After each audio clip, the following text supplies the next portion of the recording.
간구가 이루어지도록 역사해 주시옵소서. 예수님 이름으로 간절히 축복기도합니다. 아멘. 오늘 7시 집회는 룻기 1장의 말씀을 가지고 암흑 속에 핀 꽃, 한번 따라합시다. 암흑 속에 핀 꽃. 어디에서 핀 꽃이라고요? 암흑 속에 핀 꽃이라고 하는 제목으로 룻기가 1장, 2장, 3장, 4장으로 되어 있는데 오늘 룻기 전체를 통해서 함께 은혜 받는 시간 되려고 합니다. 이 세상에서 제일 재밌는 이야기는 어떤 이야기일까요? 세상에서 제일 재밌는 이야기. 세상에서 제일 재밌는 이야기는 옛날 얘기입니다. 여러분이 어렸을 때 할아버지 할머니들이 옛날 얘기를 해주면 다 아는 얘기인데도 할아버지 또 해줘요, 할머니 또 해줘요. 엄마가 옛날 얘기를 해주면 그거 너무너무 재밌어가지고 또 해줘요 했던 기억이 있는 분들만 고개 좀 끄덕끄덕 해보세요. 아는 얘기인데도 또 해달라고. 이 세상에 제일 재밌는 이야기는 옛날 얘기인데 그 옛날 얘기 중에서도 또 어떤 얘기가 제일 재밌는가 하면 러브 스토리, 사랑 이야기가 제일 재밌어요. 자, 오늘 이 룻기 이야기는 지금부터 한 3000년 이전의 이야기고 옛날 얘기잖아요. 거기에다가 무슨 얘기가 주제인가 하면 러브 스토리, 사랑 얘기가 이 룻기의 주제입니다. 우리 방송실 첫 번째 영상 좀 보여주세요. 룻기에는 옛날 이야기가 기록되어 있고 지금부터 한 3000년 전 그보다도 더 오래된 이야기고 또 러브 스토리가 재밌는데 룻기에는 3가지 사랑 이야기가 나옵니다. 첫 번째 사랑 이야기는 남녀 간의 애틋한 사랑 이야기가 나오는데 남자 보아스, 여자 룻이라고 하는 두 남녀의 애틋한 사랑 이야기가 나옵니다. 여러분들도 사랑 이야기 나오면 재밌잖아요. 우리 교회 나이 많으신 권사님들한테 신랑을 언제 처음 만났냐고 물어보면, 어디서 만났느냐고 물어보면 그때 만났던 다방하고요, 그날 입었던 옷까지도 기억을 해요. 그 정도로 사랑 이야기가 재밌는데 이 룻기에는 남녀의 애틋한 사랑 이야기가 나옵니다. 두 번째 사랑 이야기는 고부간의 아름다운 사랑 이야기. 고부간의 사랑, 나오미 시어머니하고 룻이라고 하는 며느리하고 두 고부간의 아름다운 사랑 이야기가 나옵니다. 세 번째는 하나님의 사랑 이야기가 나오는데 이방 여인, 저 모압 지방에서 살던 룻이라고 하는, 유대인들은 이방인들을 개나 짐승같이 취급합니다. 사람 취급도 못 받는 이방 여인, 모압의 한 여인 룻이라고 하는 여인을 하나님이 얼마나 극진히 사랑하셨는지 하나님의 이방 여인 룻을 향한 사랑 이야기가 나옵니다. 50이 넘으면 여자는 5가지가 필요하다 그래요. 첫째, 딸이 필요하고요. 딸. 50이 넘으면 딸이요, 친구 같아요. 친구. 우리 집사람도 우리 딸이 지금 45이 되었는데 수시로 전화하는 걸 보면 이렇게 친구 같은 딸. 엄마, 오늘은 무슨 일이 있었고 어쩌고 저쩌고 그러는데 딸하고 엄마가요 얼마나 가깝게 통화하는지 몰라요. 이게 딸 없는 엄마들은 상당히 부러울 것 같아. 그래서 50이 넘으면 여자는 딸이 있어야 된다. 두 번째, 취미가 있어야 된다. 취미가 있어야 됩니다. 세 번째, 친구가 있어야 되고요. 네 번째, 돈이 있어야 되고, 다섯 번째, 건강이 있어야 되는데, 남자들은요 50이 넘으면 아내가 있어야 되고 와이프가 있어야 되고 집사람이 있어야 되고 안사람이 있어야 되고 마누라가 있어야 된다 그래요. 자, 오늘 이 아름다운 사랑 이야기가 나오는 룻기를 함께 생각합니다. 자, 룻기 1장 1절 다 같이 함께 보겠습니다. 룻기 1장 1절 시작. 사사들이 치리하던 때라고 되어 있습니다. 누가 치리하던 때? 사사들이 치리하던 때. 그러니까 룻기의 역사적인 배경은 사사시대하고 같은 때입니다. 사사들이 치리하는 그때에 일어났던 일이 룻기의 배경이니까 사사기의 역사적인 배경하고 룻기의 시대적인 배경이 같은 시대입니다. 그러면 룻기 1장 1절에 사사들이 치리하던 때라 그랬는데, 여러분 그 바로 앞에 사사기 마지막 장 마지막 절 같이 함께 보겠습니다. 시작. 그때에 이스라엘의 왕이 없으므로 사람이 각기 자기의 소견에 오른 대로 행하였다 그랬습니다. 사사들이 치리하던 때는 어떤 때인가 하면 왕이 없으니까요 사람들이 각자 자기 생각에 옳은 대로 행동을 하는 겁니다. 이 사람은 이렇게 생각하면 이렇게 행동하고 저 사람은 저렇게 생각하면 저렇게 행동하고 자기의 생각이 옳다고 믿던 그런 시대예요. 그러니까 사사들이 치리하던 그때는요 아주 혼란한 시기입니다. 그래서 룻기 1장 1절에 사사들이 치리하던 그때에, 자 1절 다시 함께 봅니다. 룻기 1장 1절 사사들이 치리하는 그때에 그 땅에 뭐가 들었다 그랬어요? 그 땅에 흉년이 드니 그랬습니다. 흉년. 다 같이 한번 따라 합시다. 흉년. 흉년이 뭐예요? 풍년의 반대로 곡식이 익지 않고 열매가 시들시들 열매가 없고, 참 금년에 폭염 때문에 그리고 태풍 때문에 과일들이 많이 떨어져 가지고 그런지 세상에 사과 한 개가 3,000이에요. 사과 한 개. 배 얼마나 비싼지, 사과 배 아주 너무너무 비싸요. 자, 사사들이 치리하는 그때에 그 땅에 흉년이 들었으니까 경제적으로 어떨까요? 경제적으로 굉장히 어려울 때입니다. 우리 방송실 두 번째 영상 좀 보여주세요. 그때는 세 가지 암흑기였습니다. 첫째, 흉년이 들었으니까 경제적인 암흑기입니다. 두 번째로 도덕적인 암흑기인데, 그때 이스라엘의 왕이 없으니까 사람들이 자기의 소견에 옳은 대로 행동을 했으니 아주 도덕적으로 그 사회가 무질서한 사회였어요. 거기에다가 영적으로도 얼마나 암흑기인지, 사사들이 치리하던 그때에 이스라엘의 왕이 없으니까 사람들이 각자 자기의 옳은 대로 행동했고, 모든 사람들이 다 하나님을 떠나서 영적인 암흑기, 도덕적인 암흑기, 흉년이 들어서 경제적인 암흑기였습니다.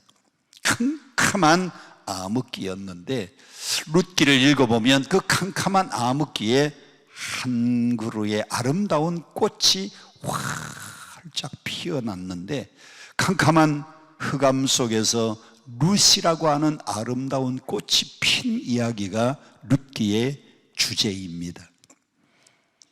제가 아프리카 케냐에 3번을 다녀왔습니다. 우리 교회에서 나이로비 신학대학을 건축하고, 그래서 기공식 할 때에 가서 삽을 뜨고 오고요, 다 완공되어서 준공식 할 때에 나이로비 신학대학의 준공식에 제가 다녀오고, 그리고 현지 목회자들을 다 모아가지고 목회자 세미나를 하는데 제가 또 다녀왔어요. 3번을 다녀왔어요.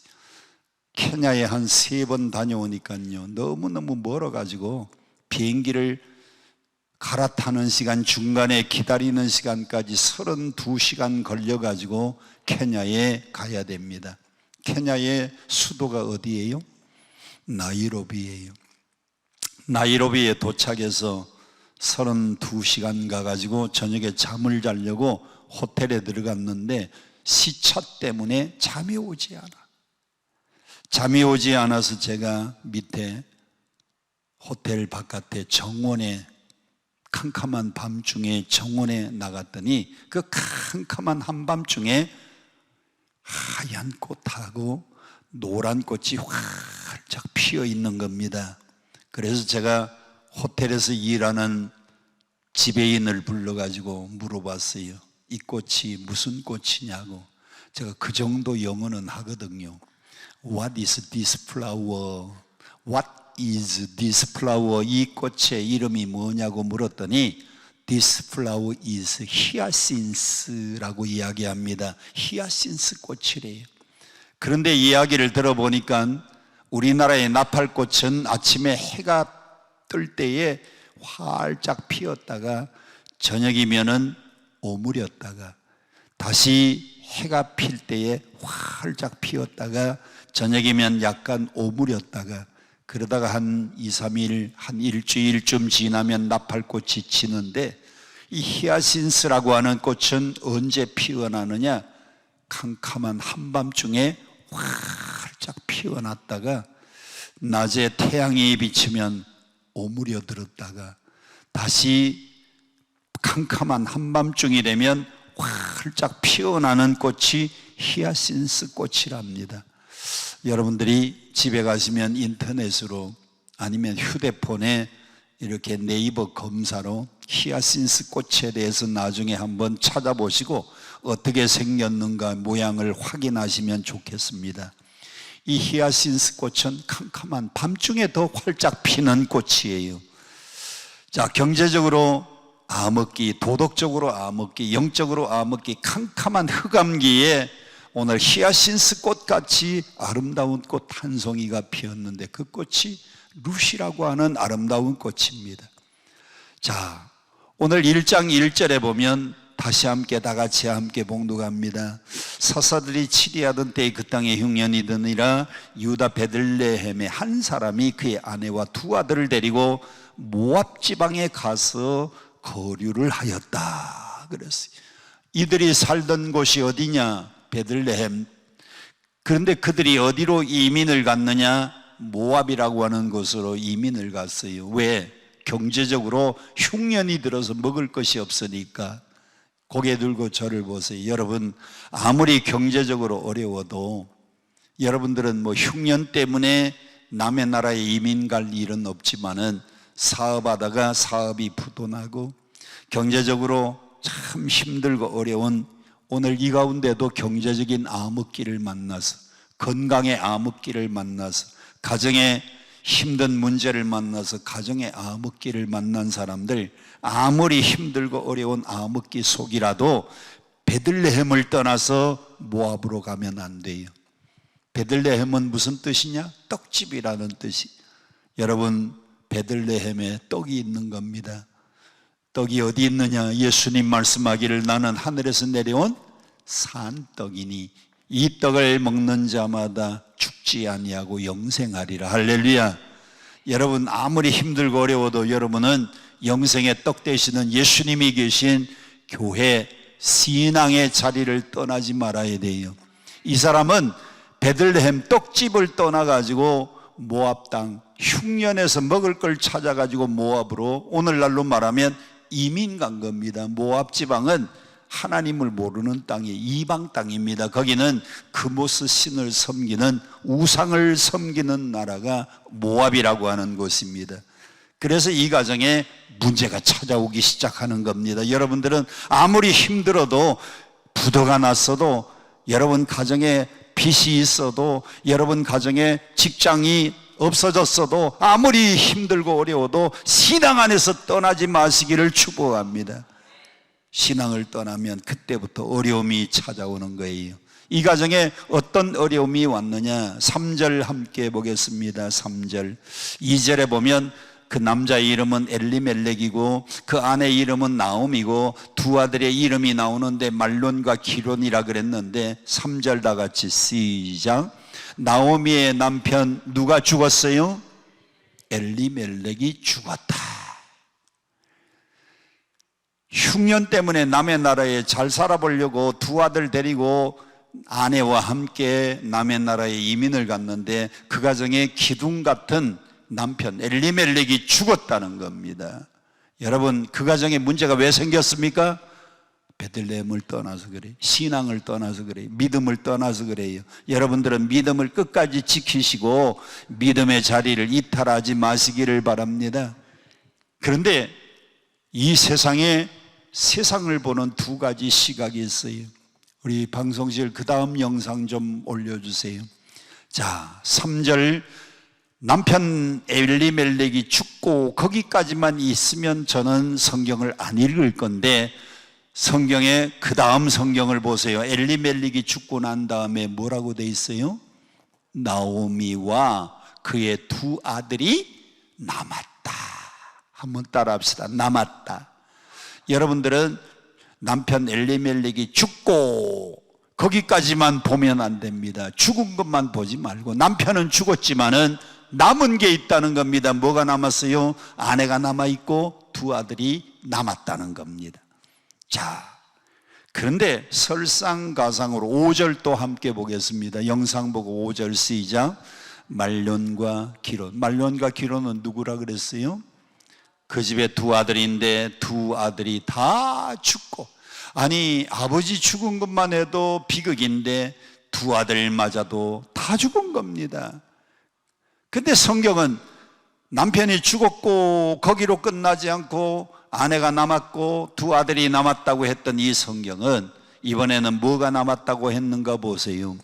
그 여인은 죽었지만은, 저 말론과 기론 두 사람은 죽었지만은 그 여인 나오미가 남았고, 그 다음에 두 아들의 그 부인들, 두 아들이 장가 가서 살다가 죽었는데 두 며느리가 남았다는 거예요. 남았다.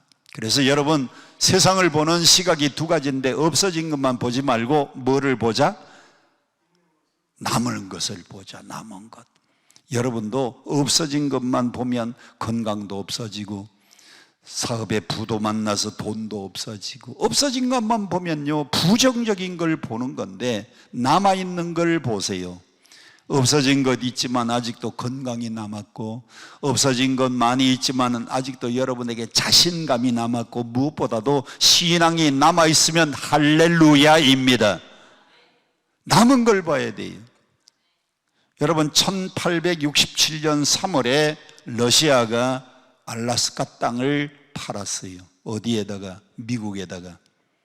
왜 팔았느냐? 추워가지고 얼음만 꽁꽁 어는 땅, 동토의 땅, 눈만 오면 눈이 그냥 3m씩 쌓이는 쓸모없는 땅이라고 미국에다가 팔았어요. 얼마에 팔았는가 하면 720만 달러에 팔았어요. 이것을 평수로 나누니까 한 평에 2센트, 우리 돈으로 250원에, 한 평에 250원에 팔았어요. 아, 그때에 미국에서 난리 났습니다. 그 왜 쓸모없는 땅을 샀느냐, 돈을 720만 불이나 주고. 러시아는 말합니다. 잘 팔았다고. 너무너무 춥고 사람 살기도 힘들고 얼음만 잔뜩 있는 알라스카 잘 팔았다 그랬는데, 이게 10년 지나고 20년 지나고 30년 지나고 보니까 거기서 천연가스가 나오고요, 거기서 석유가 나오고요, 거기서 바다에, 알라스카 앞바다에 많은 고기들이 잡히는데 그 안에 천연가스, 석유, 각종 광물질들이 얼마나 많이 그 안에서 나는지, 여러분 겉으로 보면 쓸모없는 얼음 땅만 보지 말고요, 긍정적으로 보면, 할렐루야, 미국이 우리한테 그걸 다시 팔았으면 좋겠어요. 여러분, 노벨상은 스웨덴 출신 알프레드 노벨이라는 사람이 만든 상이 노벨상이잖아요. 고개 들고 저를 보세요. 노벨상을 왜 만들었습니까? 노벨이요, 다이너마이트를 발견했어요. 그 다이너마이트를 발견하기 전에는 그 액체가요, 쏟아지면 쏟아지는 그 장소에 불이 붙고 폭발하는 겁니다. 다이너마이트 만들기 그 우촌의 원료가 쏟아지면 쏟아진 장소에 불이 붙고 폭발하는 거예요. 그런데 실수로 그 액을 탁 흘렸는데 밑에 모래가 있었습니다. 근데 모래에 싹 스며드는 이 광경이 모래에 스며들어 가지고 굳으니까 이게 폭발하지 않고 불 붙지 않는 거래요. 그래서 거기에 착안을 해가지고 만든 것이 다이너마이트입니다.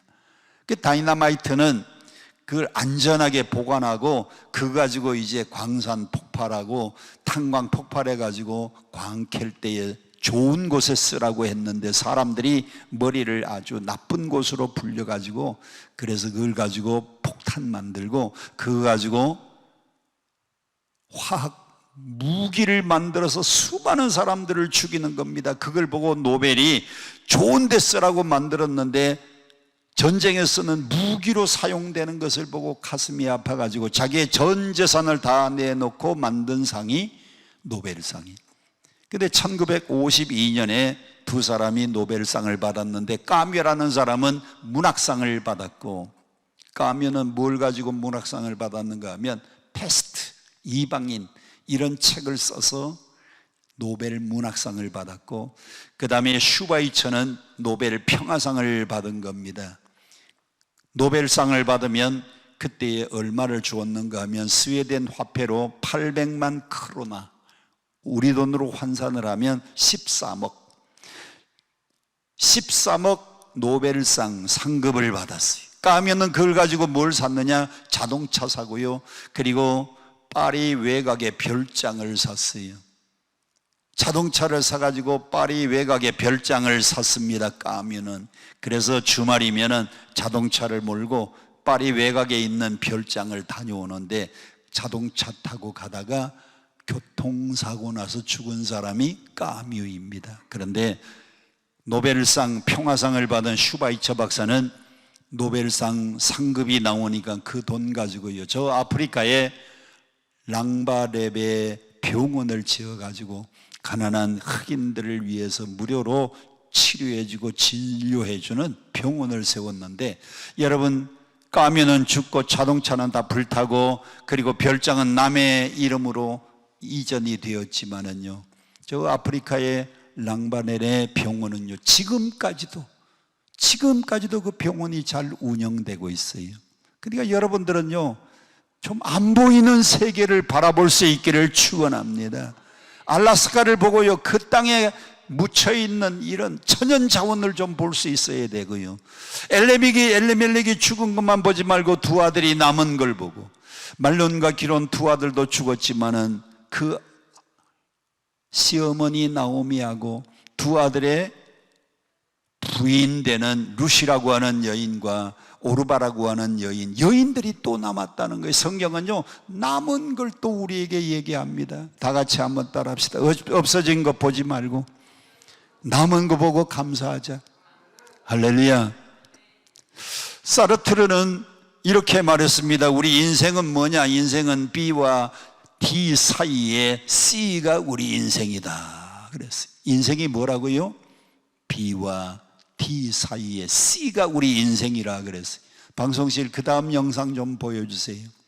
그 다음 영상을 보니까요, 인생이 뭐냐? B는 출생, birth고요, D는 뭐냐? death, 죽음입니다. 인생은 출생과 죽음 사이에 C가 우리 인생인데, 자, C로 시작하는 단어 보세요. 첫째, 초이스, 선택이고요, 두 번째 찬스, 기회이고요, 세 번째 챌린지, 도전입니다. 인생은 성공하는 사람은요, 선택 잘하고요, 성공하는 사람은 기회를 잘 포착하고요, 성공하는 사람, 도전하는 사람이 성공해요. 여러분, 도전해야 챔피언이 될 수 있어요. 챔피언이 되기 전에 도전자가 아니면 챔피언의 기회가 없는 겁니다.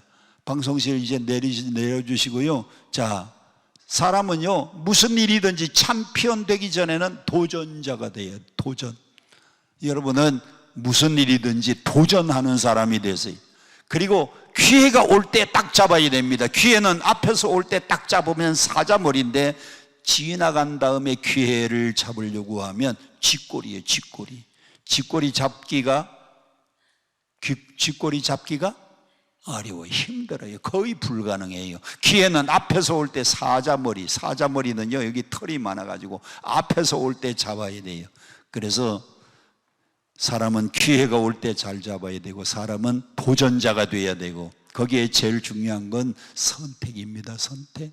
옛날 우리나라에 어떤 회사가 그렇게 선전했어요. 순간의 선택이 몇 년을 좌우한다? 그거 기억하시네요. 순간의 선택이 10년을 좌우한다 그랬어요.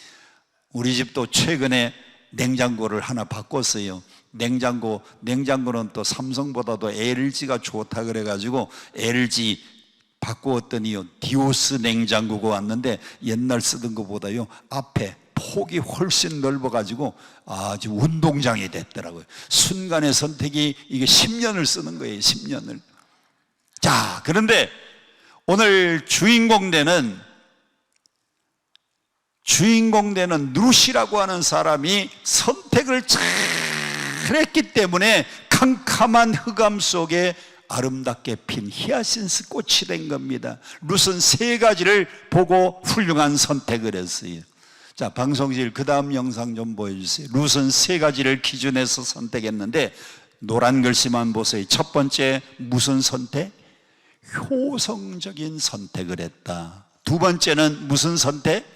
신앙적인 선택을 했다. 세 번째는 무슨 선택? 죽음을 각오하고 선택을 했다. 첫 번째 효성적 선택을 보니까 시어머니 나오미가 남아있는 두 며느리를 부릅니다. 큰 며느리 이름이 오르바고 둘째 며느리 이름이 룻인데, 얘들아 이리 와라.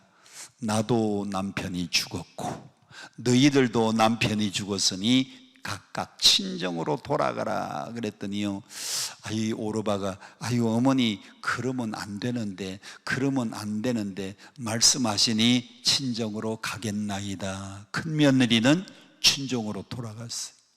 근데 둘째 며느리 룻이라고 하는 여인은 이렇게 말합니다. 어머니 가는 곳에 나도 가고 어머니께서 머무시는 곳에 나도 머물겠나이다. 그리고 효성적으로 어머니 가는 곳에 나도 가겠습니다. 어머니 머무는 곳에 나도 머물겠습니다. 남편도 없는 시어머니 가는 곳에 자기도 같이 가겠다는 거예요. 남편도 없는 시어머니 머무는 곳에 자기도 같이 머물겠다고 시어머니를 따라가기로 결정을 하는 겁니다. 시어머니가 자기의 친정 베들레헴으로 다시 돌아가려고 하니까 효성적 선택을 하는 거예요.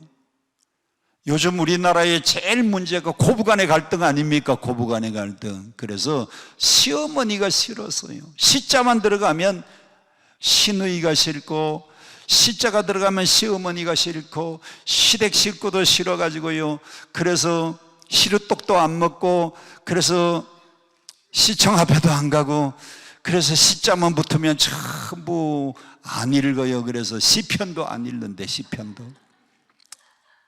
아니 시청 앞에 안 가는 건 난 이해하지만은 왜 시편도 왜 안 읽어요? 시자가 싫으니까. 근데 룻은 보세요. 어머니 가는 곳에 나도 가고 어머니 머무는 곳에 나도 머물겠다고 선택한 두 번째 선택은 신앙적 선택입니다. 16절, 어머니의 하나님이 나의 하나님이 되시리니.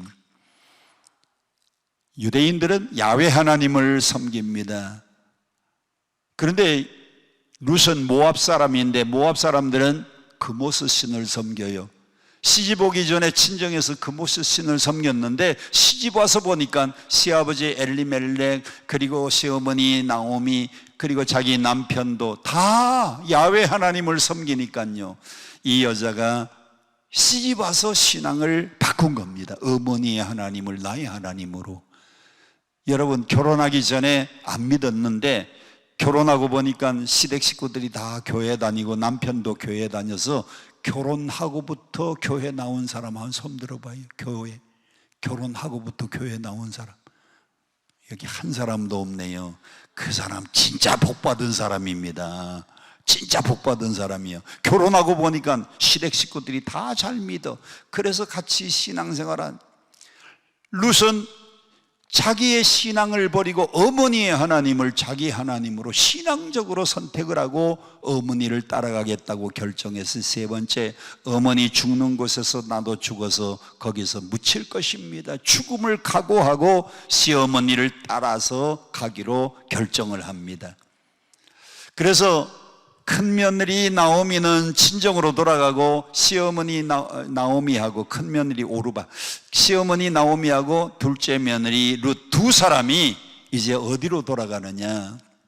시어머니의 친정 베들레헴. 둘째 며느리 룻은요, 아는 사람 하나도 없고 자기 고향도 아니고 낯선 타향인데다가 타국입니다. 자, 19절 같이 함께 큰 소리로 봉독합니다. 두 사람이 베들레헴에 돌아가니까 성읍 사람들이 말하는 말입니다. 시작. 온 성읍이 그들로 말미암아 떠들며 이르기를 이가 나오미냐. 두 사람이 돌아오니까 야, 저 여자가 나오미가 아니냐. 나오미라고 하는 이름의 뜻은 희락이라고 하는 뜻입니다. 희락. 그런데 나오미의 대답을 보세요. 나오미가 20절, 나를 나오미라고 부르지 말고 희락이라고 부르지 말고 마라라고 불러달라 그랬어요. 마라. 여러분, 난외 주석에 보면 이 두 글자의 해석이 나옵니다. 희락, 나오미는 희락, 즐거움, 남편 있고 두 아들 낳았고 그래서 결혼해가지고 오손도손 잘 사니까 그 이름이 나오미, 기쁨이라고 하는 이름인데, 그런데 남편 따라가지고 남의 나라 모압에 갔더니 남편 죽었습니다. 두 아들 죽었습니다. 이제 나를 희락이라고 부르지 말고 마라라고 해라. 마라라는 뜻은 뜻이 뭡니까? 괴로움이다, 쓴물이다. 잘 살아보겠다고 모압 갔는데 남편 죽었어요. 잘 살아보겠다고 남의 나라에 이민 갔는데 두 아들마저도 죽었어요. 그래서 과부가 된 시어머니하고 과부가 된 며느리 하나 데리고 왔으니 나는 희락이 아니고 이제는 나는 괴로움이다, 나는 쓴물이다. 누가 이렇게 나를 마라로 만들었느냐? 이는 전능자가 나를 괴롭게 하였습니다.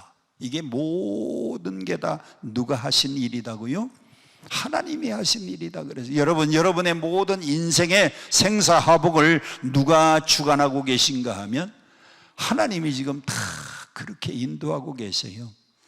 그러니까 지금 부도도 만나고 어려움을 만났는데 걱정하지 마세요. 하나님이 앞으로 룻이 지금은 지금 힘들고 지금은 말하라고 이야기를 할 정도로 힘들고 어렵지만 그 뒤에 3장 4장에 가면 완전히 역전이, 인생 역전 달라집니다. 여러분 앞날도 하나님이 인도하시면 달라져요.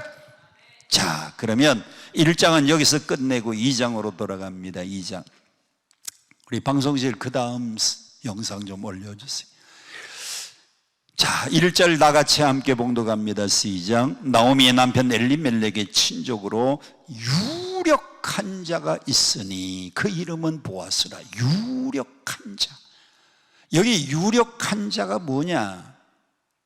저는 성경에는 없지만 이 유력한 자, 나오미의 남편 중에 엘리멜렉의 친척인데 유력한 자가 있었는데 그 이름은 보아스다 그랬는데 이 유력한 자는 네 가지입니다. 첫째, 돈 많고, 둘째 잘생기고, 셋째 인품 좋고, 넷째 거기에다가 장가까지 가지 않은 사람.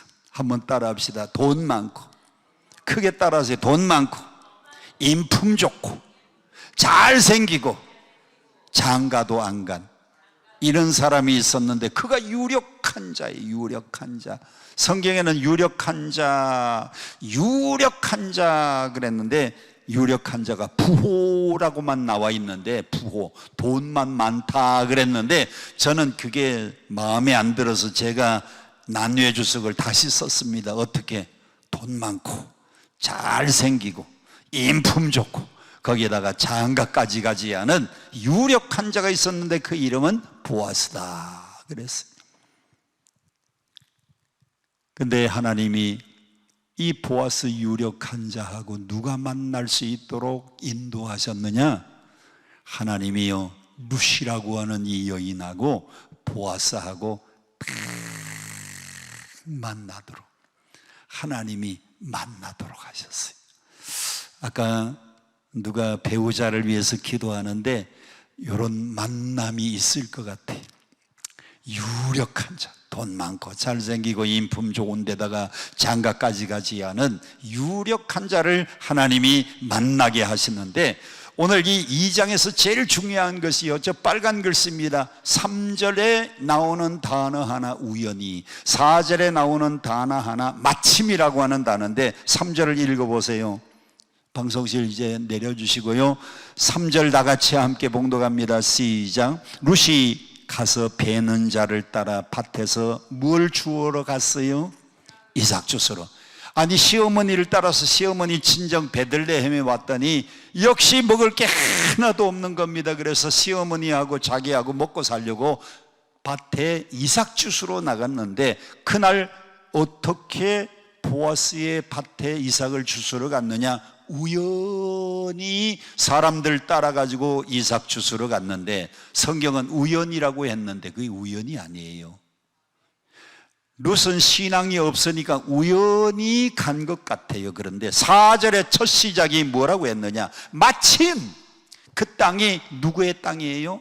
보아스 밭입니다. 보아스의 밭에 룻이 이삭 주스러 갔어요. 근데 그날 마침 시간을 딱 맞추어서 그것을 일본말로 아다리를 딱 맞추어 가지고, 영어로 타이밍을 딱 맞추어 가지고, 저기 살고 있는 베들레헴에서 살고 있는 그 주인이 밭에 그 시간 딱 맞추어서, 룻이 이삭 주스러 오는 그 시간에 딱 맞추어 가지고, 마침 때마침 아다리를 딱 맞추어 가지고 하나님이 보아스를 보내주신 거예요.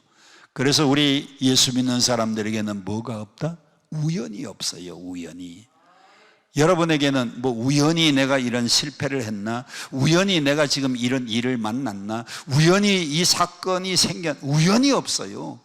우리 배후에 하나님이 다 계획해서, 하나님이 시간과 때를 맞추어서, 하나님이 룻이 이삭 주스러 간 그 시간에 보아스가 자기 집에서 밭에 딱 나와서 두 사람을 만나게 하시려고 하나님이 마침 그 시간에 보아스를 보냈다는 겁니다. 그런데 보아스가 그냥 그 시간에 와서 만난다고 되는 게 아니에요. 하나님이요, 두 사람의 눈을 멀게 만들었어요. 사람은요, 눈이 멀어야 서로 사랑에 싹이 트는 겁니다. 옛날 어른들은 그걸 뭐라 그랬냐? 눈에 뭐가 씌워져야?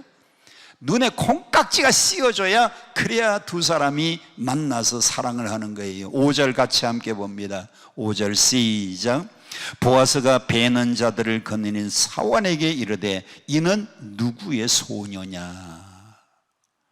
보아스가 자기 집안에 일하는 일꾼들에게, 야, 저기 저 이삭 쫓는 저 여인은 네 집 소녀냐? 그래.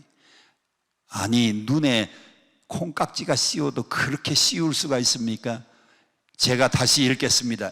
저기 저 이삭 쫓는 저 여자는 누구 집 과부 댁이냐? 이게 정답이잖아요. 그런데 보아스가 뭐라 그래요? 네 집 소녀냐?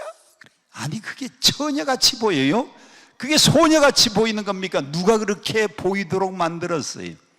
하나님이 보아스의 눈에다가 콩깍지를 씌우니까, 옛날 어른들은 심리학을 배우지 않아서 그걸 콩깍지가 씌워져서 사랑한다고 얘기하는데, 심리학에서는 뭐라고 하느냐? 사랑의 안경을 쓴다고 이야기합니다. 한번 따라 합시다. 사랑의 안경. 저를 보세요. 선글라스를 꼈습니다. 파란색 선글라스를 끼면 온 세상이 파랗게 보여요. 노란색 선글라스를 끼면 온 세상이 노랗게 보여요. 사랑의 안경을 끼면 온 세상이 사랑스러워 보이는 겁니다. 여러분, 하나님이 보아스의 눈에다가 사랑의 안경을 씌워주시니, 저기 이삭 쫓는 저 여인은 네 집 소녀냐?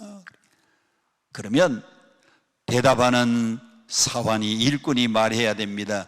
그건요, 저 모압에서 온 과부댁입니다. 이렇게 했으면 결혼이 안 될 텐데. 6절 다 같이 함께 보겠습니다. 이 사환에게도 하나님이 사랑의 안경을 씌워주셨어요. 6절 시작.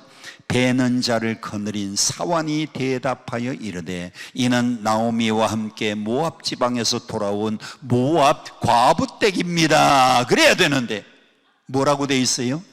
모압 소녀입니다. 자, 하나님이 역사하시니까요 아리따운 소녀같이 보이는 거예요.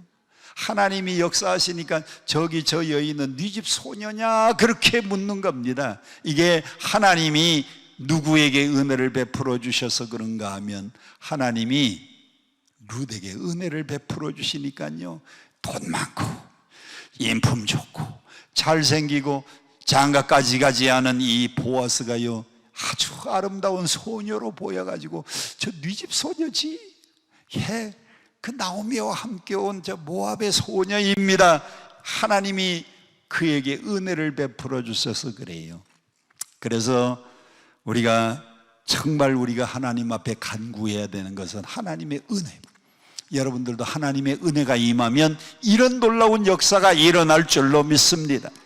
우리 방송실 찬양 가사 좀 올려주세요. 나를 지으시니가 하나님, 나를 부르시니가 하나님, 나를 보내시니가 하나님, 나의 나 된 것은 다 하나님 은혜라. 나의 달려갈 길 다 가도록 나의 마지막 호흡 다 하도록 나로 그 십자가 품게 하시니 나의 나 된 것은 다 하나님 은혜라. 후렴 한량없는 은혜 갚을 길 없는 은혜 나를 따라오든지 내가 따라가든지 내 삶을 애워싸는 하나님의 은혜 나 주저함 없이 그 땅을 밟음도 나를 붙드시는 하나님의 은혜 나를 지으시니가 나를 지으시니가 하나님 나를 부르시니가 하나님 나를 보내시니도 하나님 나의 나 된 것은 다 하나님 은혜라. 할렐루야 할렐루야. 여러분도 하나님의 은혜를 입으시면 룻이 하나님의 은혜를 입었더니 보아스를 만났어요. 여러분도 하나님의 은혜를 입으시기를 축원합니다. 자, 그러면 하나님은 어떤 사람에게 은혜를 베푸시느냐 7절 같이 함께 봅니다. 7절 시작. 그의 말이 나로 베는 자들을 따라 단 사이에서 이삭을 죽게 하소서 하였고 언제부터 와서 아침부터 와서 잠시 집에서 쉰 것 외에는 지금까지 계속 아침부터 와서 지금까지 열심히 지금 뭘 죽고 있어요? 이삭을 누구하고 같이 먹고 살려고 시어머니 공경함 자기만 먹는 게 아니고요 시어머니 공경하면서 두 식구가 먹고 살려고 아침부터 와서 지금까지 잠깐 쉰 것 외에는 계속해서 하나님은 이렇게 성실한 사람에게 은혜를 베풀어 주시는 거예요. 방송실 그 다음 영상 좀 올려주세요. 시카고에서 제일 큰 교회가 윌로크릭 처치입니다. 윌로크릭 처치의 담임 목사님이 빌 하이빌스 목사님인데 빌 하이빌스 목사님은 뭐라고 했느냐 하나님은 성실한 사람을 쓰신다. 그리고 그분이 쓴 책이 책 제목입니다. 아무도 보는 이 없을 때 당신은 누구인가? 아무도 보는 사람이 없을 때 나는 누구인가? 아무도 보는 사람이 없어요. 그런데도 성실하게 인생을 사는 사람, 하나님이 쓰신 인물 요셉이나 룻이나 다윗이나 아무도 보는 사람이 없을 때도 성실한 사람들이었어요. 그래서 빌 하이빌스 목사님이 쓴 책, 가장 유명한 책이요, 아무도 보는 이 없을 때 당신은 누구인가? 아무도 보는 사람이 없는데 당신은 집사입니까? 아무도 보는 사람이 없는데 당신은 권사입니까? 아무도 보는 사람이 없는데 당신은 장로입니까? 정말 아무도 없는데 내가 정말 그때도 목사다운가? 하나님은 이렇게 성실한 사람에게 은혜를 베풀어 주시는 거예요. 그러면서 보아스가 룻에게 은혜를 베풀어 주는데 8절, 다른 밭에 이삭 주스러 가지 말고, 9절, 내가 우리 소년들에게 명령하여 너를 건드리지 말라고 했으니까 안심하고 와서 내 밭에서 이삭을 줍고, 그 다음에 14절, 식사할 때 보아스가 룻에게 이르되 이리로 와서 떡을 먹으며 내 떡 조각에 초를 찍으라. 떡은 그냥 먹는 것보다도요, 꿀 찍어 먹으면 맛있잖아요. 여기에 초를 찍어 먹는 것은 그 당시로 말하면 조청이고요, 서양으로 말하면은 그 떡에다가 버터를 발라서 먹으라, 그 말입니다. 초를 찍으라. 우리말로 말하면 떡에다가 조청을 찍어서 먹으라. 서양으로 말하면은 떡에다가 버터를 발라서 먹으라. 이렇게 은혜를 베풀어 주는 보아스가요, 은혜를 베푸는데, 자 2절부터 보세요. 은혜라는 단어 동그라미 하세요. 내가 누구에게 은혜를 입으면 은혜. 2절 은혜라는 글자에다가 동그라미 하시고요. 10절에 또 룻이 엎드려 얼굴을 땅에 대고 절하며 그에게 나는 이방 여인을 당신이 어찌하여 내게 은혜를 베푸십니까? 은혜 동그라미를 쳐놓으세요. 13절 룻이 이르되 내 주여 내가 당신께 은혜를 입기를 원합니다. 은혜. 20절 나오미가 자기 며느리에게 이르되 그가 여호와께로부터 복 받기를 원하노라. 그가 살아있는 자와 죽은 자에게 은혜 베풀기를. 은혜. 2절의 은혜, 10절의 은혜, 13절의 은혜, 20절의 은혜. 여러분 학교 다닐 때 선생님이 한 번 설명, 두 번 설명, 세 번 설명, 그거는 시험 때 나오는 거예요. 2장에서 제일 중요한 단어가 은혜. 하나님이 누구에게 은혜를 베풀어 주셨어요? 룻에게. 왜 베풀어 주셨어요? 아침부터 와서 지금까지 성실한 사람에게 하나님은 은혜를 베풀어 주신다. 아멘. 자, 2장은 여기까지 하고요, 3장으로 넘어가겠습니다. 3장 1절 다 같이 큰 소리로 봉독합니다. 방송실 영상 내려주시고요. 3장 1절 시작. 룻의 시어머니 나오미가 그에게 이르되 내 딸아. 시어머니가 며느리 보고 뭐라고 해요? 내 딸아. 아이고, 고부간의 사랑이 얼마나 깊은지. 내 딸아. 그리고 그 다음 말이 아주 너무너무 감동적인 말입니다. 내 딸아, 내가 너를 위해서 뭐 할 곳을 구해 주어야 되지 않겠냐? 안식할 곳. 거기에다가 동그라미를 쳐놓으세요. 안식할 곳. 안식할 곳이 뭐냐? 너 제가할 혼처를 내가 알아줘야 되지 않겠느냐? 내가 너를 다시 새 가정을 이루도록 내가 안식할 곳을 구해서 너로 하여금 복되게 하여야 하지 않겠느냐? 누가 누구를 위해서? 시어머니가 누구를 위해서? 며느리를 위해서. 여러분 여기서 안식할 곳이 뭔가 하면 고개 들고 저를 보세요. 안식할 곳이 뭔가 하면 가정이 안식하는 곳이.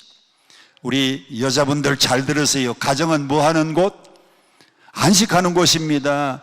가정은요, 음식을 잘 만들어서, 그래서 피곤하게 퇴근하고 피곤하고 학교 갔다 오는 아이들에게 음식을 먹여서 다시 새 힘을 불어 넣어주고, 피곤한 사람들 집에 와서 잘 자서 안식하고 잠 잘 자서 새로운 용기를 가지고 내일 학교 다시 가고 내일 직장 다시 가는 가정은 뭐 하는 곳? 안식하는 곳이. 그래서 가정을 남자들이 퇴근하고 오면 편안하게 쉬는 장소로, 안식하는 곳으로 만드는 여자가 지혜로운 여자예요. 아멘 안 할 줄 알았어요. 가정을 자기 남편이나 애들이 집에 오면 잘 안식해가지고, 그래서 음식에서 먹이고 잠재워서 새로 회복시켜가지고 내일 직업전선에, 내일 학교에 다시 보내야 됩니다. 가정은 안식하는 것. 그런데 하도 집에서 바가지 긁어 싸니까 저녁이면 집에 들어가기가 싫어. 마누라가 너무 바가지를 긁으니까, 그래서 퇴근하고도 바로 집에 안 오고 술집에 가서 또 몇 시간 지나다가 아내가 잠들 시간 좀 돼가지고 집에 들어가니까 그 가정이요, 가정이 안식하는 곳이 아니고 가정이 들들 볶이는 곳. 그러면 그 가정은 행복이 사라져요. 자, 이제부터 여러분들은 가정을 뭐 하는 곳으로 만들자? 여자분들만 그렇게 할 줄로 믿고 아멘. 정말 가정을 안식하는 것으로 만들 거예요. 참, 우리나라 시어머니 같으면 며느리가 제가 할까봐 쌍심 지키고 오늘 가서 누구를 만나고 오나, 오늘은 어떤 남자를 만나고 오나 하고 쌍심 지키고, 그리고는 조사를 할 텐데, 이 시어머니 나오미는요, 내가 너를 위해서 안식할 곳을 구해 줘야 되겠다. 그리고 시어머니가 며느리에게 3가지를 코치합니다. 3가지. 자, 3절 다 같이 함께 봉독합니다. 3절 시작. 그런즉 너는 첫째 뭐를 해라? 목욕해라. 2번째 너는 뭐를 발라라? 기름을 발라라. 3번째 너는 뭘 입어라? 옷을 입어라. 누구의 코치입니까? 시어머니 나오미가 누구에게 코치를 해요? 며느리에게. 자, 방송실 그 다음 영상 좀 올려주세요. 3장에 안식할 곳 그랬는데 시어머니의 코치가 3가지입니다. 첫째, 너는 목욕해라. 여러분, 그날 나오미의 권면에 따라서 룻이 목욕을 싹 했어요. 입생 로랭이라고 하는 사람이요, 유명한 디자인입니다. 이 디자이너 입생 로랭이 한 말, 이 세상에 미운 여자는 없다. 단지 더러운 여자만 있을 뿐이다. 여러분, 미운 여자는 용서가 돼도 더러운 여자는 용서가 안 되는 거예요.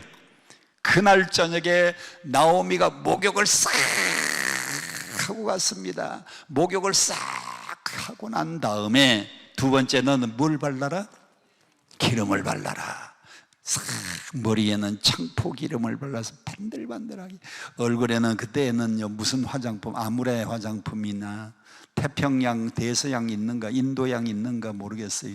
그 당시에는 무슨 화장품인지 기름을 바르고, 화장은 나이에 따라서 다르다 그랬잖아요. 제가 10대는 단장, 20대는 치장, 30대 화장, 40대는 분장, 50대는 변장, 60대는 화장빨이 안 먹어가지고 환장, 70대 이후는 송장. 너는 화장을 해라. 화장. 여러분, 이 세상에요, 미운 여자는 없어요. 단지 아름답게 가꾸는 방법을 몰라서 그래요. 여자들은요, 화장한 여자들은 얼마나 예쁜지 몰라요. 남편들이 집에서 아내 얼굴을 봅니다. 애들 막 키우고, 그리고 막 일어나서 밥하고, 여자들이 화장 안 하고 그냥 그러니까 너무 깨지지한데, 그런데 직장 가보니까요, 같은 직장의 동료 미스 킴은 화장을 싹 하고 왔는데, 이야, 천사 같아. 그러니까 남자들이 하는 말이, 미스 킴, 이따가 퇴근할 때 시간이 있어? 차 한잔 할까? 이지를 하는 거예요. 여러분, 여자들이 화장을 해요. 화장.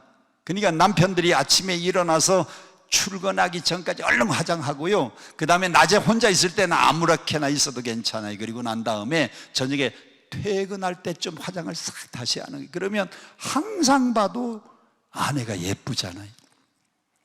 시어머니가 목욕한 다음에 기름을 발라라. 거기에다가 뭘 입으라 그랬어요? 의복을 입으라. 옷이 뭐예요? 날개예요. 그날 옷은 두꺼운 옷 안 입었습니다. 몸매가 드러날 정도로 하늘하늘한 옷, 얇은 옷. 그래서 몸매가 싹 드러나는 옷을 입고, 그리고는 시어머니가 2절 이렇게 이야기하는 겁니다. 오늘 밤 타작마당에 보아스가 보리를 까불리라. 오늘 밤에 타작하러 타작마당에 내려온다는 겁니다. 여러분, 정보가 정확했어요. 시어머니가 정보가 정확했어요. 오늘날에는 무슨 시대? 정보화 시대. 정보화 시대. 오늘 밤에 보아스가 타작마당에 내려와서 타작하고 난 다음에 보리를 까불고 저녁에 늦으면 거기서 잘 텐데, 4절, 여기 노란 글씨 4절 다 같이 시작. 그가 눕는 곳을 알았다가 발치 이불을 들고 들어가서 거기 옆에 가서 살짝 누우라. 누구의 지금 지시입니까?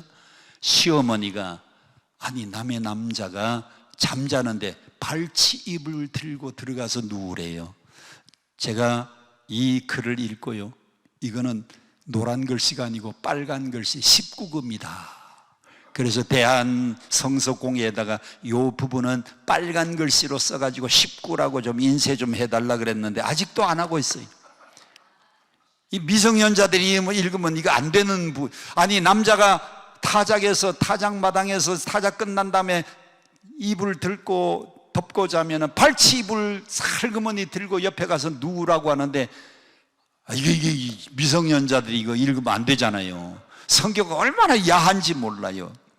그래서 시어머니가 일러준 대로 타작 다 한 다음에 타작마당에서 이불을 덮고 자니까요, 나오미가 이 룻이 살그머니 발치 이불 들고 옆에 가서 싹 누웠어요.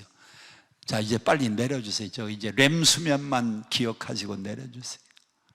사람이 저녁에 이렇게 자면, 저를 보세요. 여러분들에게 저녁에 이렇게 자면, 벽에 딱 빼고 이렇게 자면 이대로 8시간 잠잔 다음에 이대로 일어나는 사람 손 들어봐요.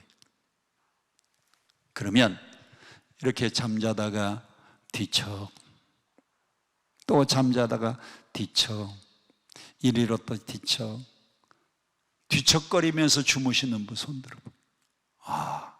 그러면 안 든 사람 보이? 손 안 든 사람. 가만히 반듯하게 잡니까? 뒤척거립니까? 아니, 뒤척거려요? 안 뒤척거려요? 뒤척거려요. 그 뒤척거리는 수면 시간을 뭐라고 하느냐? 렘 수면 시간이라 그래요. 렘 수면.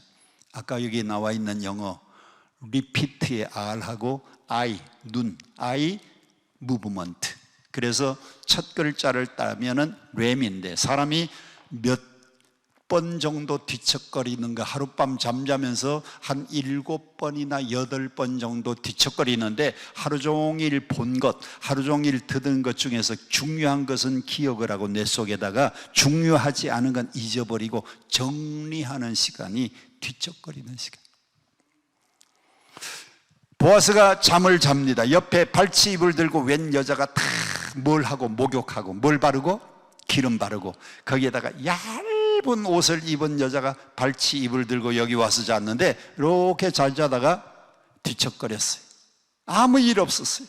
또 잠자다가 이쪽으로 딱 뒤척거렸는데 말랑말랑한 게 만져집니다. 뭐가 날씬날씬한 게 만져집니다. 거기에서 또 목욕하고 기름을 발랐으니 향긋한 향수 냄새가, 비누 냄새가 확, 그때 비누가 있었는지 없었는지 모르지만 창포 냄새가 확 나는 거예요. 그래가지고 깜짝 놀라서, 밤중에 깜짝 놀라서 8절 다 같이 함께 봉독합니다. 3장 8절 시작.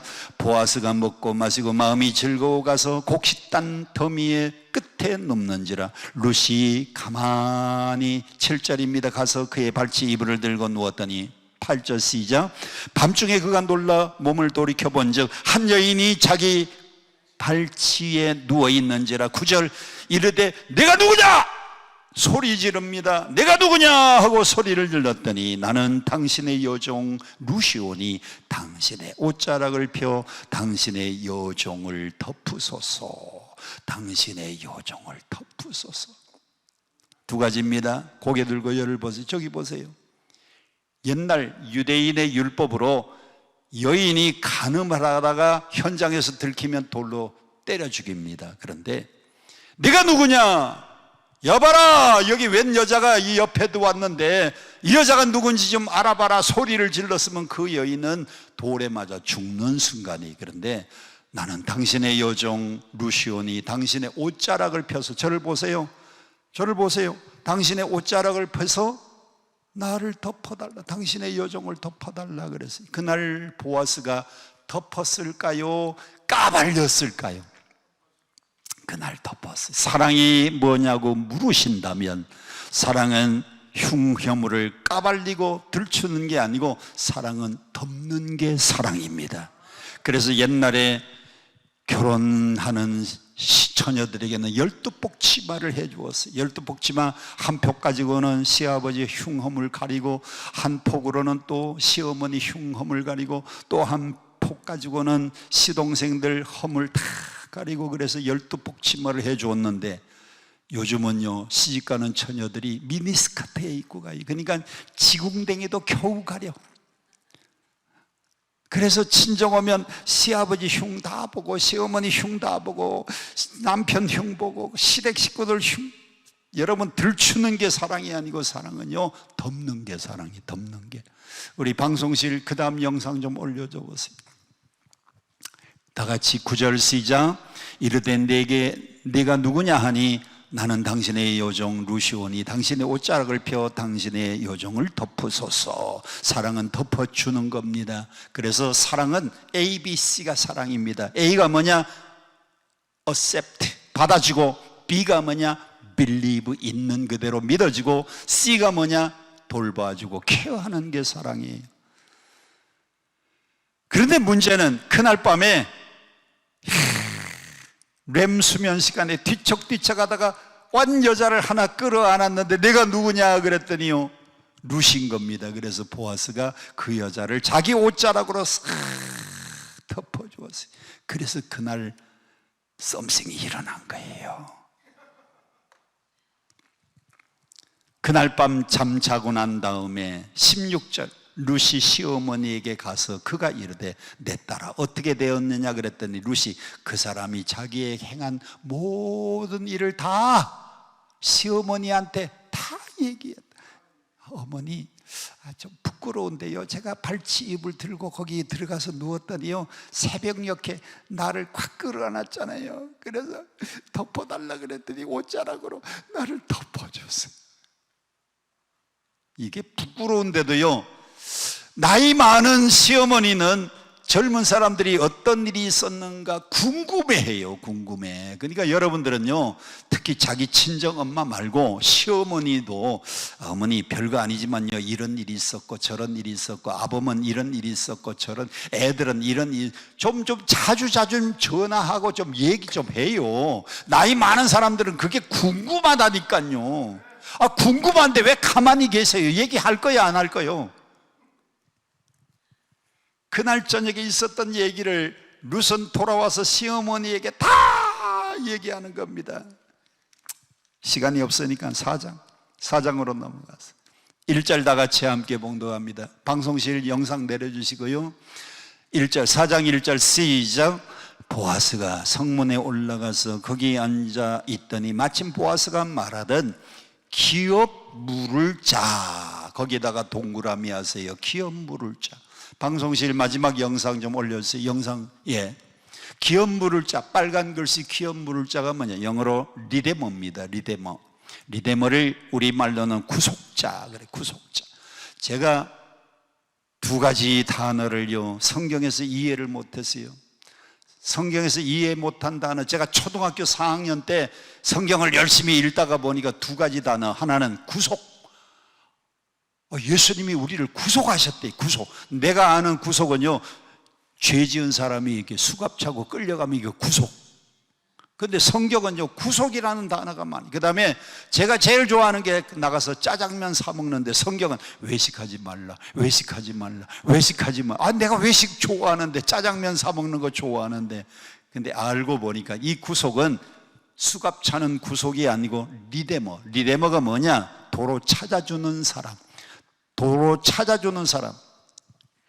룻이 과부가 되어가지고 그 집안의 모든 형편을 책임져 주는 구속자. 그게 리데머인데 우리가 구속을 리뎀션이라고 말합니다. 구속하는 사람을 리데머를 하는데, 그런데 유대인들은 결혼이 두 가지입니다. 요 빨간 글씨만 보세요. 근친 결혼합니다. 그 다음에 계대 결혼합니다.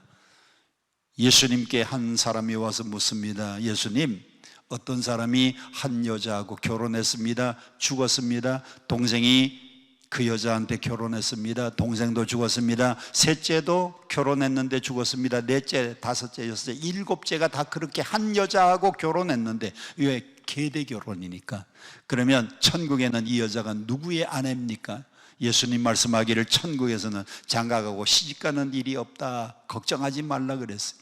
그게 계대 결혼입니다. 형이 살다가 죽으면 이 여자는 그 집안에 시집 왔다고 생각하고 둘째가 장가를 들어주는 겁니다. 그런데 보아스보다 더 가까운 친척이 하나 있었어요. 그래서 야 아무개야, 내 룻의 가정을 네가 다 책임져 주라 그랬더니, 아이고 나 책임 안 져. 그 여자는 또 과부댁이고 나 책임 안 진다. 그러니까 그러면 네가 오늘 네 구속할 권리를 내가 사겠다. 그래서 신을 벗어서 샀다 그러죠. 여기 하얀 글씨 8절만 봉독합니다. 시작. 이에 키운 물을 자가 보아스에게 이르되 네가 너를 위하여 사라 하고 그의 신을 벗는지라. 그래서 보아스가 그 권리를 샀습니다.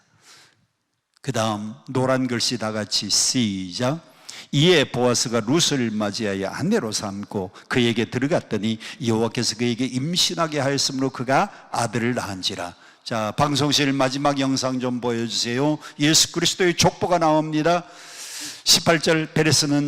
베레스의 계보는 이러한. 베레스는 헤스론을 낳고 헤스본은 람을 낳고 람은 아미다드를 낳고 아미다드는 나손 낳고 나손은 살몬 낳고 살몬은 보아스가 나오잖아요. 보아스는 오벳 낳고 오벳은 이세 낳고 이세는 다윗을 낳았으니까 보아스의 아내가 된 룻이 다윗 왕의 증조 할머니, 이방 여인으로 과부때 형편없는 한 여인이 시어머니의 사랑을 입고 하나님의 사랑을 입고 그가 은혜를 입으니까요, 그리스도의 족보에 드는 다윗 임금의 증조 할머니가 되는 축복을 받게 되었어요. 자, 오늘 여러분들도 하나님의 은혜만 임하면, 그래서 2장에 은혜가 반복해서 4번이나 나오는데, 이 이방 여인, 하찮은 여인, 이방 여인 룻이요, 하나님의 은혜를 입어서 그래서 보아스의 아내가 되고 다윗 임금의 증조 할머니가 되고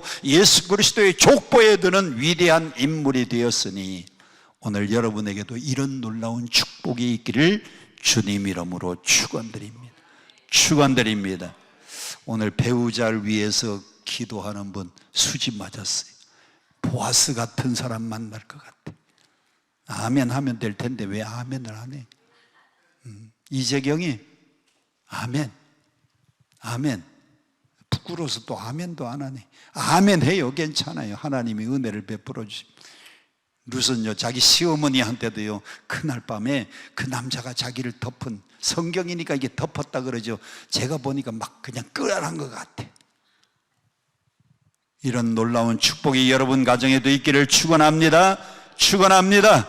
축원합니다. 우리 함께 찬송 부르고 함께 통성으로 기도하겠습니다. 171장 1절만 함께 부르고 통성 기도합니다.